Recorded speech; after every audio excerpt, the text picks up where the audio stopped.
അസ്സലാമു അലൈക്കും വറഹ്മത്തുള്ളാഹി വബറകാതുഹു. നിങ്ങൾ എപ്പോഴെങ്കിലും വലിയ പ്രയാസത്തിലൂടെ കടന്നുപോയിട്ടുണ്ടോ? എത്ര ശ്രമിച്ചിട്ടും ജീവിതത്തിൽ സമാധാനം കിട്ടാതെ വിഷമിച്ചിട്ടുണ്ടോ? നിങ്ങളുടെ പ്രാർത്ഥനയ്ക്ക് ഉടൻ ഉത്തരം ലഭിക്കണം എന്ന് ആഗ്രഹിച്ചിട്ടുണ്ടോ? എങ്കിൽ ലോകരക്ഷിതാവായ അല്ലാഹു നമുക്ക് തുറന്നുവെച്ച ഒരു വലിയ നിധിയുണ്ട്. അവൻ്റെ അസ്മാഉൽ ഹുസ്ന അഥവാ വിശുദ്ധ നാമങ്ങൾ. അതിൽ തന്നെ സത്യവിശ്വാസികൾക്ക് ഏറെ പ്രിയപ്പെട്ട അല്ലാഹുവിൻ്റെ സവിശേഷമായ കാരുണ്യത്തെ കാണിക്കുന്ന യാ റഹീം എന്ന നാമം. ഈ നാമം സ്ഥിരമായി ചൊല്ലിയാൽ ഒരാളുടെ ജീവിതത്തിൽ സംഭവിക്കുന്ന അത്ഭുതകരമായ മാറ്റങ്ങൾ എന്തൊക്കെയാണെന്ന് അറിയുമോ?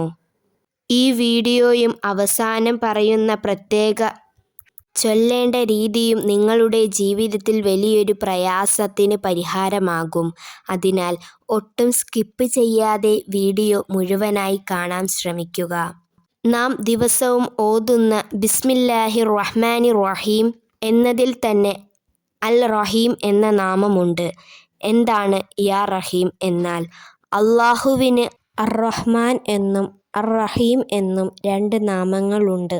ഈ രണ്ട് നാമങ്ങളും കാരുണ്യത്തെയാണ് സൂചിപ്പിക്കുന്നത്. എന്നാൽ പണ്ഡിതന്മാർ വിശദീകരിക്കുന്നത് കാണാം. അർ-റഹ്മാൻ ഈ ലോകത്തിലുള്ള സകല സൃഷ്ടികൾക്കും, വിശ്വാസികൾക്കും അവിശ്വാസികൾക്കും, മൃഗങ്ങൾക്കും പ്രകൃതികൾക്കും അല്ലാഹു നൽകുന്ന പൊതുവായ കാരുണ്യമാണ്. അർ-റഹീം ഇത് അല്ലാഹു തൻ്റെ വിശ്വാസികളായ അടിമകൾക്ക് മാത്രം പരലോകത്തും ഇഹലോകത്തും നൽകിയ മാറ്റിവെച്ചിട്ടുള്ള പ്രത്യേക ശാശ്വതമായ കാരുണ്യമാണ്. അല്ലാഹു ഖുർആനിലൂടെ പറയുന്നു, അവൻ സത്യവിശ്വാസികളോട് അളവറ്റ കാരുണ്യവാനാകുന്നു. സൂറത്ത് അഹ്സാബ് 43. നമ്മൾ യാ റഹീം എന്ന് വിളിക്കുമ്പോൾ പടച്ചോനെ, നിന്റെ പ്രത്യേകമായ ആ കാരുണ്യം എനിക്ക് ചൊരിഞ്ഞു തരേണമേ എന്ന് യാചിക്കുന്നത്. ഇത് ചൊല്ലിയാലുള്ള മഹത്വങ്ങൾ ഇനി പറയാം. അല്ലാഹുവിൻ്റെ വിശുദ്ധ നാമങ്ങൾ ചൊല്ലുന്നവർക്ക് ലഭിക്കുന്ന നേട്ടങ്ങൾ ചെറുതൊന്നുമല്ല. ഹദീസുകളിലും ഇസ്ലാമിക ഗ്രന്ഥങ്ങളിലും ഇതിൻ്റെ മഹത്വങ്ങൾ വ്യക്തമാക്കുന്നുണ്ട്. അല്ലാഹുവിനെ അവൻ്റെ വിശുദ്ധ നാമങ്ങൾ വിളിച്ച് പ്രാർത്ഥിക്കാൻ ഖുർആൻ നമ്മോട് കൽപ്പിച്ചിട്ടുണ്ട്. സൂറത്ത് അഅ്റാഫ് 180. യാ റഹ്മാനു യാ റഹീം എന്ന് വിളിച്ച് തേടുന്ന പ്രാർത്ഥനകൾ അല്ലാഹു തട്ടിക്കളയുകയില്ല. ഇത് ചൊല്ലുന്നവരുടെ പ്രാർത്ഥനയ്ക്ക് ഉത്തരം ലഭിക്കുന്നതാണ്. അലാ ബി ദിക്രില്ലാഹി തത്മഇന്നുൽ ഖുലൂബ്. അല്ലാഹുവിനെ ഓർക്കുന്നതിലൂടെ മാത്രമാണ് മനസ്സുകൾക്ക് ശാന്തി ലഭിക്കുക. മാനസിക സംഘർഷവും ഭയവും ഉള്ളവർ യാ റഹീം എന്ന് അധികരിപ്പിച്ചാൽ മനസ്സിന് അത്ഭുതകരമായി ശാന്തി നിറയും. മനസമാധാനം ലഭിക്കണമെങ്കിൽ, സങ്കടങ്ങൾ മാറണമെങ്കിൽ ഈ ഇസ്മ പതിവാക്കുക. ഈ ഇസ്മ വളരെ മഹത്വമേറിയ ഒന്നാണ്. പണ്ഡിതന്മാർ ചൂണ്ടിക്കാണിക്കുന്നു, ദിനേന സുബഹി നിസ്കാരത്തിനു ശേഷം യാ റഹീം എന്ന് 100 തവണ ചൊല്ലി ശീലമാക്കുന്ന ആളോട് പടച്ചവൻ മറ്റു സൃഷ്ടികളുടെ മനസ്സിൽ ദയയും സ്നേഹവും ഉണ്ടാക്കുമെന്ന്. പാവങ്ങൾക്കും എളിയവർക്കും പരലോകത്ത് ഉയർന്ന പദവി.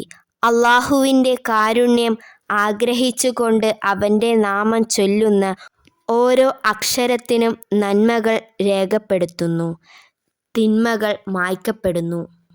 ഒരു നിമിഷം ആലോചിച്ചു നോക്കൂ, ഒരു ഉമ്മയ്ക്ക് തൻ്റെ കുഞ്ഞിനോടുള്ള സ്നേഹത്തേക്കാൾ 70 ഇരട്ടി സ്നേഹവും കാരുണ്യവുമാണ് അല്ലാഹുവിന് നമ്മളോടുള്ളത്.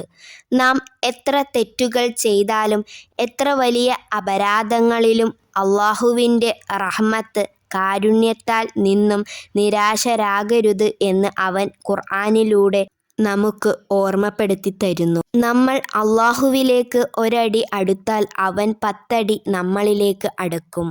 നമ്മൾ നടക്കുമ്പോൾ അവൻ ഓടിയെത്തും. അങ്ങനെയുള്ള റബ്ബിനെ യാ റഹീം കാരുണ്യവാനെ എന്ന് വിളിച്ച് കരഞ്ഞു പ്രാർത്ഥിച്ചാൽ അവൻ കൈവിടുമോ? ഒരിക്കലുമില്ല. ജീവിതത്തിൽ രോഗങ്ങൾ കൊണ്ടോ സാമ്പത്തിക ബുദ്ധിമുട്ടുകൾ കൊണ്ടോ കുടുംബ പ്രശ്നങ്ങൾ കൊണ്ടോ വിഷമിക്കുന്നവരാണോ നിങ്ങൾ? എങ്കിൽ അല്ലാഹുവിൻ്റെ ഈ നാമം ജീവിതത്തിൽ ഭാഗമാക്കുക. ഇനി ഏവർക്കും അറിയേണ്ട പ്രധാന കാര്യങ്ങളിലേക്ക് വരാം. ഇത് എങ്ങനെ, എപ്പോൾ ചൊല്ലണം? മഹത്തുക്കളായ ആലിമീങ്ങൾ നിർദ്ദേശിക്കുന്ന ചില ലളിതമായ രീതികൾ താഴെ പറയുന്നു. ദിവസവും സുബഹി നിസ്കാര ശേഷം 100 തവണ യാ റഹീം എന്ന് ചൊല്ലുക. ഇത് നിങ്ങളുടെ ദിവസത്തിൽ ബറക്കത്തും ജനമധ്യത്തിൽ ബഹുമാനവും കൊണ്ടുവരും. ദുരിതങ്ങളിൽ നിന്നും രോഗങ്ങളിൽ നിന്നും മോചനത്തിന് ദിവസവും 500 തവണ യാ അല്ലാഹു യാ റഹ്മാനു യാ റഹീം എന്ന് ചൊല്ലി പ്രാർത്ഥിക്കുന്നത് പ്രയാസങ്ങൾ അകലാൻ വളരെ നല്ലതാണ്. രാത്രി ഉറങ്ങുന്നതിനു മുൻപ് അല്പസമയം അല്ലാഹുവിനെ ഓർത്ത് ഈ നാമം മനസ്സിൽ ഉരുവിട്ട് ചൊല്ലി ഉറങ്ങുക. മനസ്സിന് സമാധാനം ലഭിക്കും. ഓർക്കുക, ദിക്റുകൾ ചെല്ലുമ്പോൾ ഹൃദയത്തിൽ സാന്നിധ്യവും അല്ലാഹുവിനോടുള്ള പൂർണ്ണ വിശ്വാസവും പ്രാധാന്യമാണ്. അല്ലാഹുവേ, നമ്മളെയെല്ലാം അവൻ്റെ റഹീം എന്ന നാമത്തിൻ്റെ ബറക്കത്ത് കൊണ്ട് അനുഗ്രഹിക്കട്ടെ. നമ്മുടെ പ്രയാസങ്ങൾ മാറ്റി അവൻ്റെ പ്രത്യേക കാരുണ്യം നൽകി അനുഗ്രഹിക്കട്ടെ. ആമീൻ യാ റബ്ബൽ ആലമീൻ. ഈ അറിവ് നിങ്ങൾക്ക് ഉപകാരപ്പെട്ടെങ്കിൽ തീർച്ചയായും മറ്റുള്ളവരിലേക്ക് ഷെയർ ചെയ്തു കൊടുക്കുക. നിങ്ങൾ ഷെയർ ചെയ്തു കൊടുക്കുക വഴി ഇത് അവർ ചൊല്ലിയാൽ അതിൻ്റെ പ്രതിഫലവും അല്ലാഹു നിങ്ങൾക്ക് നൽകും.